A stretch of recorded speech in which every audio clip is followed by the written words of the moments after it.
Right, today's story is very special because I have a big clue here to let you know.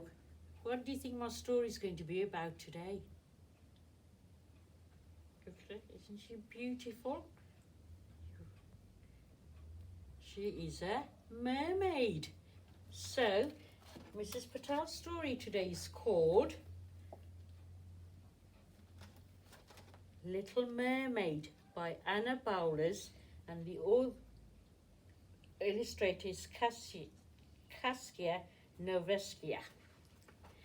Are we ready? And the setting is going to be under the sea. Here we go with the Little Mermaid. And there she is. At the bottom of the sea lay the kingdom of many people. Crabs scuttered over the rocks, fish went swish through the weeds, and oysters played catch with pearls. 6 beautiful mermaid sisters, here they are, lived together in a coral palace.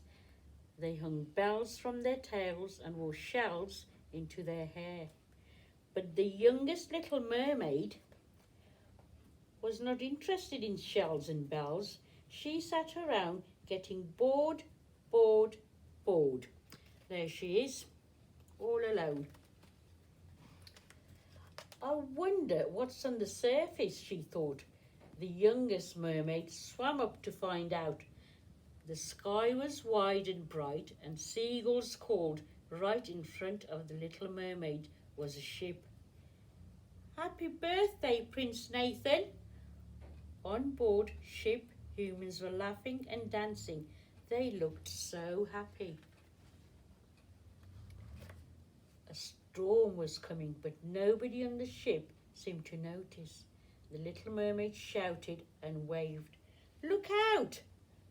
As the thunder rumbled and the rain beat down, the ship rocked and the prince tumbled into the sea. So she must have tumbled like this, look into the sea. The little mermaid dived under the waves to rescue him. The little mermaid used all her strength to drag the prince to the shore. Can you help, Prince Nathan? She begged a passing girl. The girl looked unsure. He's so messy, she said. But the little mermaid glared hard at her, and the girl decided not to argue. When the little mermaid got home, she couldn't stop thinking about Prince Nathan, so she went to see Witch in the cave. I want to have legs so I can walk on land and dance with the prince. Legs, croaked the witch. Yes, said the little mermaid. To walk, yes, and dance, yes. Okay, if you insist, said the witch. Here's the deal. I'll make you a portion if you give me your voice so I can be a singing superstar. The little mermaid agreed, and the sea witch cast a spell to the mermaid's voice. La la la la la la la la la la la la la la la la. Excellent, cooed the witch, delighted with her new voice. But the little mermaid had no voice to reply. She was silent forever. She took the bottle and swam up to the surface. When the little mermaid swallowed the witch's magic potion, she felt very strange. She let out a burp. Her stomach rumbled, boink, and her tail transformed into 2 beautiful legs. She was able to stand up just like a human. Of course, walking takes some practice, and dancing takes even more. As she was practicing, Prince Nathan came riding by. Hello, what's your name? You must be cold. The silent mermaid shivered and nodded hard. The prince wrapped her in his cloak and took her back to the castle. There they are.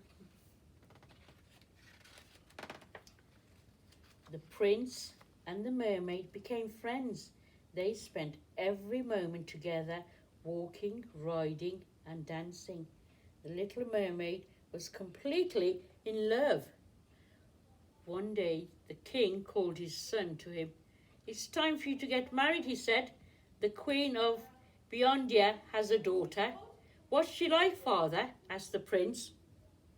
"I know, son, but she's a princess, so you have to like her."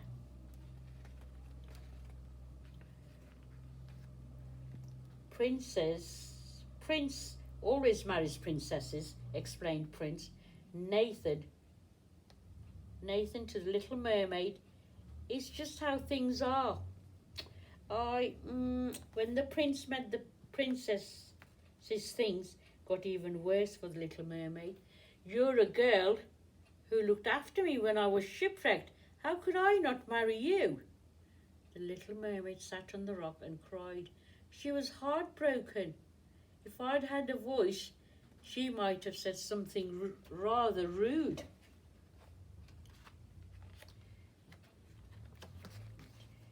The prince tried to comfort the little mermaid, but he didn't know what was wrong. "Don't cry." Suddenly, the princess said, "I know. You're the mermaid who saved Nathan from the storm." "You used to be a mermaid," explained the prince. The little mermaid nodded. "You saved my life. You're amazing." At last, the prince realized that he was in love with the little mermaid. With a little help, he found the courage to tell his father. They were married that day, and the mermaid opened the wedding present from the sea witch. A magical thing happened. Her voice came back. Everyone sang and danced until dawn, but the most sweet voice, graceful and happy of all, was the little mermaid. And that's the end.